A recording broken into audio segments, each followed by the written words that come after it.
हिमालय की तलहटी में मायावन नाम का एक घना रहस्यमयी जंगल था। इसी जंगल में गंगा नदी के किनारे एक वृद्ध तपस्वी योगी वैराग्यानंद अपनी छोटी सी कुटी में रहते थे। वर्षों से उन्होंने बाहरी दुनिया का त्याग कर यहीं अपना जीवन साधना में समर्पित कर दिया था। एक रात पहाड़ों पर भयंकर तूफान आया। बादल ऐसे गरज रहे थे मानो देवता क्रोधित हो। बर्फीली हवाएं साए साए कर रही थी। योगी वैराग्यानंद अपनी कुटी में ध्यानमग्न बैठे थे। तभी किसी ने दरवाजे पर दस्तक दी। योगी जी ने सोचा, इस प्रलयंकारी तूफान में कौन इस निर्जन स्थान पर आया होगा। उन्होंने दरवाजा खोला तो सामने एक युवती खड़ी थी। पहाड़ी बारिश में उसके वस्त्र शरीर से चिपक गए थे और वह ठंड से कांप रही थी। उसकी आंखों में एक अजीब सी घबराहट थी, पर वह अकल्पनीय रूप से सुंदर थी। योगी जी ने पूछा, पुत्री, तुम कौन हो और इस भयानक रात्रि में यहां क्या कर रही हो? लड़की ने कांपती हुई आवाज में कहा, मेरा नाम मालिनी है योगी जी। मैं पास की रियासत चंद्रपुर की रहने वाली हूं। कुछ दुष्ट लोग मेरे पीछे पड़े थे। मैं उनसे बचकर भागते भागते यहां आ गई। कृपा करके मुझे आज रात के लिए आश्रय दे दीजिए। योगी वैराग्यानंद के मन में करुणा जागी और उन्होंने उसे अंदर बुला लिया। उन्होंने आग जलाई और उसे बैठने के लिए एक आसन दिया। कुटी के अंदर आग की रोशनी और बाहर तूफान की गड़गड़ाहट थी। मालिनी ने अपनी कहानी सुनानी शुरू की। मैं चंद्रपुर के जागीरदार की बेटी हूं। मेरे माता पिता के देहांत के बाद एक दुष्ट सेनापति भैरव सिंह की नजर मेरी संपत्ति और मुझ पर पड़ गई। वह मुझसे विवाह करना चाहता था, पर मैंने मना कर दिया। आज रात उसने मुझे जबरदस्ती उठाने की कोशिश की। योगी जी चुपचाप उसकी बातें सुनते रहे। उन्हें महसूस हो रहा था कि इस लड़की की आंखों का डर सिर्फ डाकुओं का नहीं, बल्कि कुछ और गहरा है। कुछ देर बाद मालिनी बोली, योगी जी, मुझे बहुत भय लग रहा है।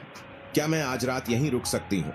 तपस्वी ने शांत भाव से कहा, हाँ पुत्री, तुम यहाँ सुरक्षित हो। मालिनी आसन पर लेट गई, पर योगी वैराग्यानंद के मन की शांति भंग हो चुकी थी। वर्षों से दबा हुआ संयम आज एक परीक्षा से गुजर रहा था। उस युवती का रूप उनके मन में हलचल पैदा कर रहा था। उन्होंने अपनी आंखें बंद कर लीं और प्रभु का नाम जपने लगे, पर ध्यान केंद्रित नहीं कर पा रहे थे। तभी उन्हें मालिनी के सिसकने की आवाज आई। वह उठकर उसके पास गए और पूछा, क्या हुआ पुत्री, तुम क्यों रो रही हो? मालिनी ने कांपते हुए उत्तर दिया, क्योंकि मैं वो नहीं हूं जो दिख रही हूं। मैं एक अच्छी स्त्री नहीं हूं। मैं एक प्यासी आत्मा हूं, एक श्रापित रूह। यह कहकर उसने जो बताया, उसे सुनकर योगी जी के पैरों तले जमीन खिसक गई। मैं कोई मालिनी नहीं हूं, उसने कहा। मैं राजकुमारी नयना की आत्मा हूं। सालों पहले भैरव सिंह ने मुझे पाने के लिए काले जादू का सहारा लिया था। जब मैंने उसका प्रस्ताव ठुकरा दिया तो उसने क्रोध में मेरी हत्या कर दी। मरते समय उसने मुझे श्राप दिया कि मेरी आत्मा को तब तक मुक्ति नहीं मिलेगी जब तक वह किसी सिद्ध पुरुष या तपस्वी का तप भंग नहीं कर देती। तब से मैं इसी मायावन में भटक रही हूं। यह सुनते ही योगी जी का शरीर सिहर उठा। नैना की आत्मा ने उनका हाथ पकड़ लिया। अगर आपने मेरी मदद नहीं की तो मैं हमेशा के लिए इस अंधकार में भटकती रहूंगी। योगी जी का मन और शरीर दोनों कांपने लगे। लेकिन तभी कुटी के बाहर एक भयानक अट्टहास गूंजा। योगी जी तुरंत बाहर भागे। बाहर तूफान के बीच एक काली परछाई खड़ी थी।